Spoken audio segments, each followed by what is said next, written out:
Hello my dear students, हमने कल के लेक्चर में देखा था कि what is the concept of motion under gravity and how to decide the science of the vector physical quantities. आज हम देखेंगे इससे रिलेटेड और न्यूमेरिकल्स ताकि कॉन्सेप्ट क्लैरिटी हमारी और इंक्रीज हो।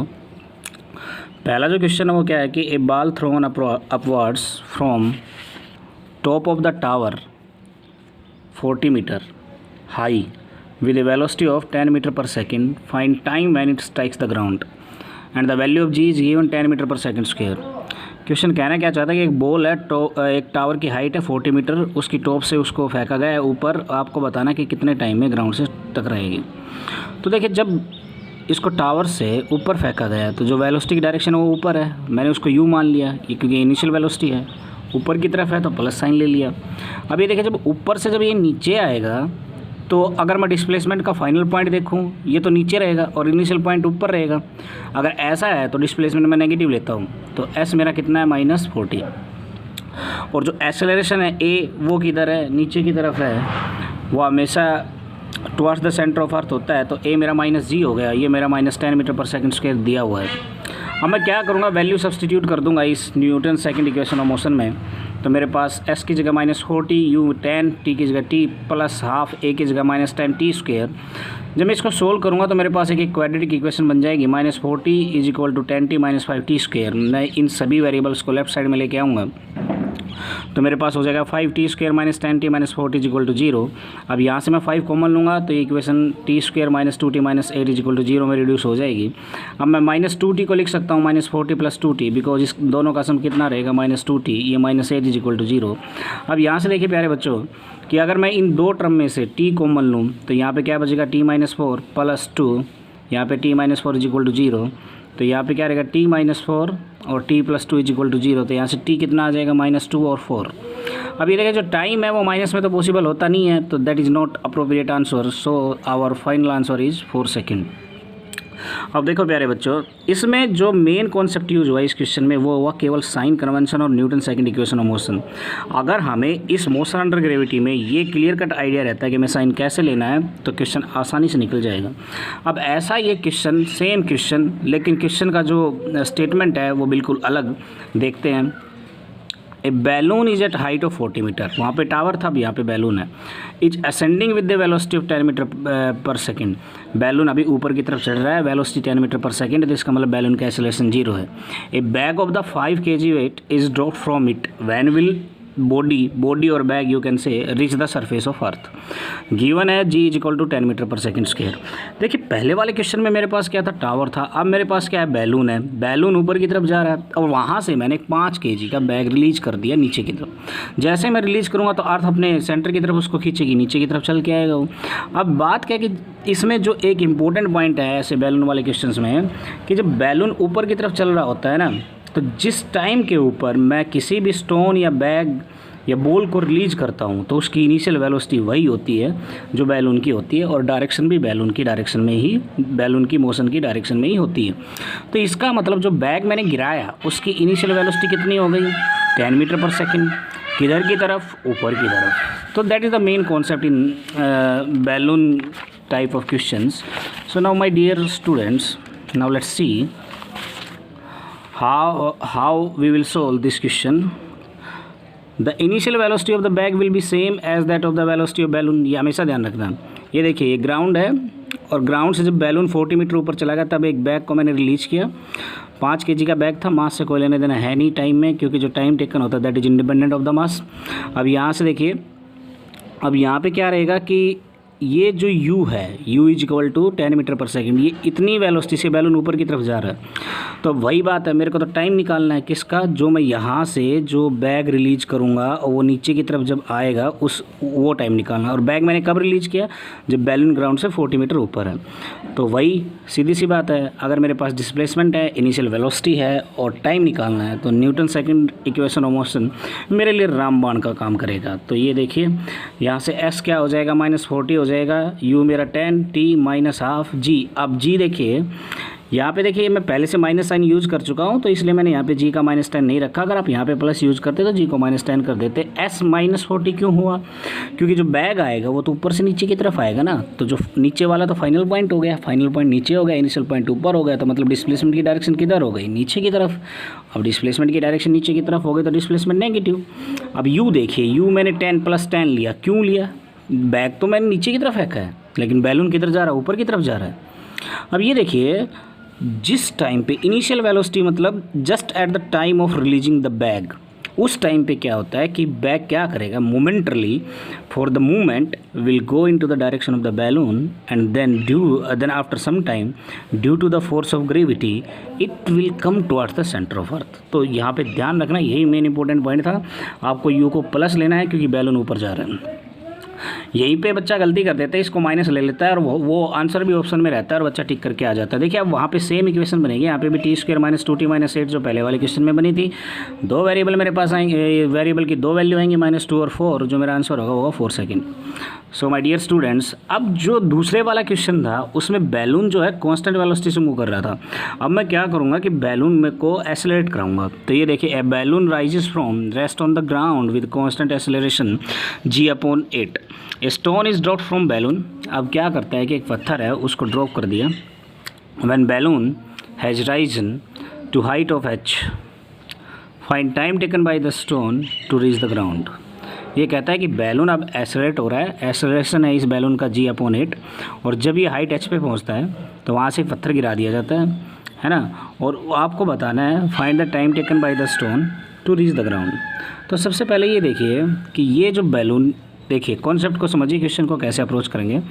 ये वाला बैलून जब हाइट h पे जाएगा तो इसकी वेलोसिटी बदल जाएगी क्योंकि एक्सेलरेट हो रहा है, और ऊपर से फोर्स ऑफ ऊपर से जब ये स्टोन आएगा, स्टोन को ये गिराएगा तो ये तो under the effect of gravity आ जाएगा। तो सबसे पहला काम क्या है मेरा, ये स्टोन जब गिराया था तो ये उसी वेलोसिटी से मूव करेगा जिस वेलोसिटी से बैलून h हाइट पे मूव कर रहा होगा। तो सबसे पहले मैं h हाइट पे बैलून की वेलोसिटी निकाल लेता हूँ। तो velocity of the balloon at height h, तो मैंने इसको मान लिया से v, बैलून v से जा रहा है, तो मेरे पास क्या आएगा v² = u² + 2as, और इनिशियल वेलोसिटी जो बैलून की है वो 0 है।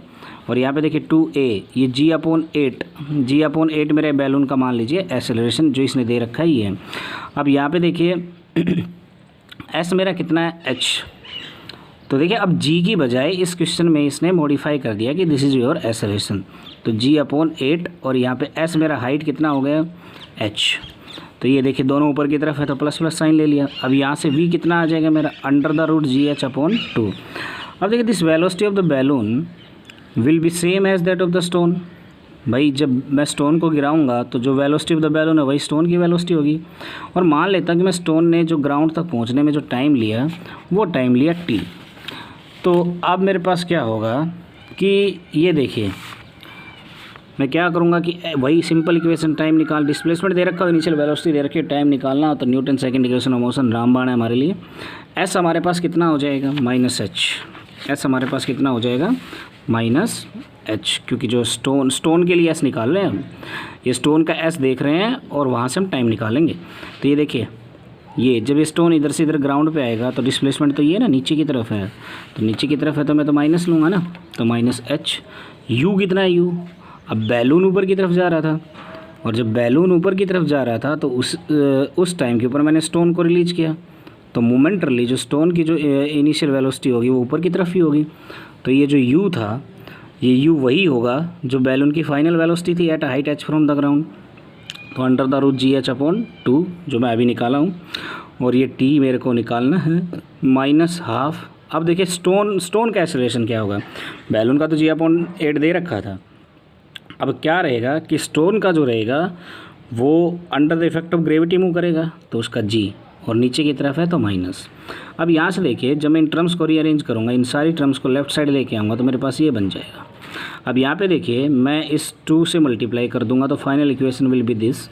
अब यहाँ पे मैं इस -√GHT को ऐसे लिख सकता हूँ -2√GHT + √GHT, क्योंकि इन दोनों का जो प्रोडक्ट है वो मेरे पास आना चाहिए कितना, -2HG, और जो सम है वो कितना आना चाहिए, -√GH।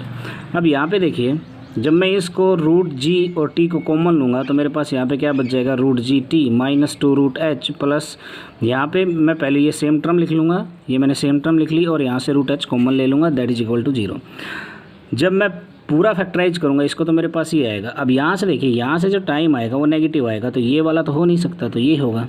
तो यहाँ से टाइम मेरे पास क्या आ जाएगा, 2 under the root H upon root G, और मैं इसको ऐसे लिख सकता हूँ 2 root H 2 under the root H upon G. So my dear students, हमने देखा सबसे पहले टावर से फेंका स्टोन को, फिर उसके बाद मैंने देखा बैलून को यूनिफॉर्म वेलोसिटी से मूव कराया, फिर पत्थर फेंका, फिर एक्सेलरेशन से एक्सेलरेट कराया, फिर पत्थर फेंका। अब एक क्वेश्चन और है जिसमें हमें आइडिया लेना पड़ता है कि कितना टाइम पे वो अपना मैक्सिमम हाइट कवर करेगा, उसके बिना ऐसे क्वेश्चंस को करना मुश्किल रहता है। देखिए कैसे क्वेश्चन क्या कहता है, a particle is projected vertically upward with velocity 4 metre per second 40 metre per second, sorry 40 metre per second, find the displacement and distance. ये वाला देखिए, जो न्यूटन्स इक्वेशन ऑफ मोशन होती है ना, उसमें जो एस होता है वो तो डिस्प्लेसमेंट होता है, लेकिन अगर क्वेश्चन में डिस्टेंस पूछ ले तो कैसे करेंगे। Travelled by the particle in 6 second, G दे रखा 10 मीटर पर सेकेंड स्क्वायर। तो देखिए ये आपको पता होना चाहिए, time taken to reach the maximum height. जब हम simple Newton's equation of motion लगाएंगे तो मेरे पास आएगा यू अपॉन जी। यू मेरा 40 है, जी 10 दे रखा है, तो जो मैक्सिमम हाइट तक पहुंचने में टाइम है वो तो 4 सेकेंड है। तो मतलब मैक्सिमम हाइट तक पहुंचने में और उससे पहले डिस्टेंस और डिस्प्लेसमेंट सेम रहेगा, लेकिन जब मैक्सिमम हाइट पे जाने के बाद जब पार्टिकल यू टर्न मारेगा ना, तब डिस्प्लेसमेंट और डिस्टेंस क्या हो जाएगा, बदल जाएगा।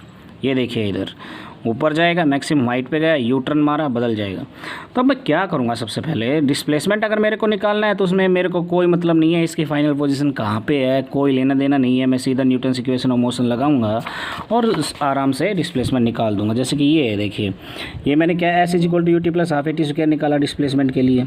तो एस तो मेरा ये इसने पूछा है कि what is the displacement, so S I need to calculate. U दे रखा 40 ऊपर की तरफ तो 40, टी दे रखा 6 सेकेंड, क्योंकि क्वेश्चन में कहा हुआ कि 6 सेकेंड में आपको निकालना, माइनस हाफ ए मेरा कितना है 10 दे रखा है, टी स्क्वायर 6 स्क्वायर। तो यहाँ से सोल्व होने के बाद जो आएगा डिस्प्लेसमेंट वो 60 मीटर। तो डिस्प्लेसमेंट तो मेरा आ गया 6 सेकेंड में। अब पूछा डिस्टेंस, तो देखिए डिस्टेंस मैं कैसे करूँगा कि डिस्टेंस में यहाँ से यहाँ तक की दूरी और फिर यहाँ से यहाँ तक की दूरी। तो प्यारे बच्चों ये देखो कि जो ये है ये तो मैक्सिमम हाइट है ना, मैक्सिमम हाइट क्या होती है, यू स्क्वायर अपॉन 2g। कैसे आएगी ये, Newton's third equation of motion हम लगाएंगे, मैक्सिमम हाइट पे फाइनल वेलोसिटी 0 होती है, तो वहाँ से s जो मैक्सिमम हाइट है, डिस्प्लेसमेंट है, तो वो मेरे पास आएगा you square upon 2g। This is the maximum height, है ना। अब यहाँ पे देखिए, यहाँ पे तो आ गया, तो यहाँ तक तो आ गया यू स्क्वायर अपॉन 2g से, ए बी आ गया मेरे पास। अब बी सी कैसे निकालूंगा, यहाँ पे देखिए जब मैक्सिमम हाइट पे पहुँचेगा तो इनिशियल वेलोसिटी इन 2 पॉइंट के बीच की अगर मैं जर्नी देखूँ तो मैक्सिमम हाइट पे तो वेलोसिटी 0 होती है। तो बी और सी, बी से सी की जर्नी में अगर देखूँ तो बी पे जो वेलोसिटी रहेगी वो तो 0 रहेगी, तो मतलब इनिशियल वेलोसिटी 0। अब मेरे को यहाँ से यहाँ तक की जो डिस्प्लेसमेंट होगी वो निकाल लेता हूँ, क्योंकि तो स्ट्रेट लाइन है ना यहाँ से यहाँ तक। तो वो कैसे होगी, S is equal to u t plus half A T square. U मेरा 0 है तो यू टी 0, तो क्या हो जाएगा half A T square. Time कौन सा लेंगे, ये जो बी से सी तक जो टाइम लगा ना वो वाला टाइम लेंगे। तो हम वैल्यू ए मेरा कितना है 10 metre per second square, under the effect of gravity है, तो ए 10 मीटर पर सेकेंड स्क्वायर। अब मैं वैल्यू सब्सटीट्यूट कर दूंगा, यू मेरा है 40, यू मेरा कितना है 40, जी मेरा 10 है और टी2 मेरा कितना है 2 है। तो अब मैं वैल्यू सब्सटीट्यूट करूँगा प्यारे बच्चों, देखो डी मेरा होगा 40 यू स्क्वायर की यू की जगह मैंने 40 सब्सटीट्यूट किया upon 2g 2 × 10 plus half A T square. A मेरा 10, टी मतलब 2 का स्क्वायर। जब इसको सोल्व करूँगा तो ये मेरे पास 80, ये प्लस 20, तो डी मेरा कितना आ गया 100 metre. So this is my distance and S was my displacement. तो इन क्वेश्चंस में देखिए एक बात आपको और बताते हैं प्यारे बच्चों, अगर मान लीजिए आपसे पूछता कि what is the distance and displacement covered by the same object in 2 second, तो यहाँ पे कहीं होता बीच में। जब यहाँ पे कहीं होता तो देखिए यहाँ से यहाँ तक तो डिस्टेंस और डिस्प्लेसमेंट सेम है ना। दिक्कत कौन सा टाइम के बाद आती है, दिक्कत उस टाइम के बाद आती है जब उस जैसे मान लीजिए 6 सेकंड पे पूछा, 8 सेकंड पे पूछा, 6 सेकंड और 8 सेकंड से पहले वो अपनी मैक्सिमम हाइट कवर कर चुका होता, तब दिक्कत आती है। तब आपको क्या करना है, पहले मैक्सिमम हाइट तक कैलकुलेट करना है डिस्प्लेसमेंट, और फिर बाकी जिस बचे हुआ टाइम जो है उसमें आपको डिस्प्लेसमेंट कैलकुलेट करना है। दोनों को ऐड कर देना है, आपके पास डिस्टेंस आ जाएगा। Thank you my dear students.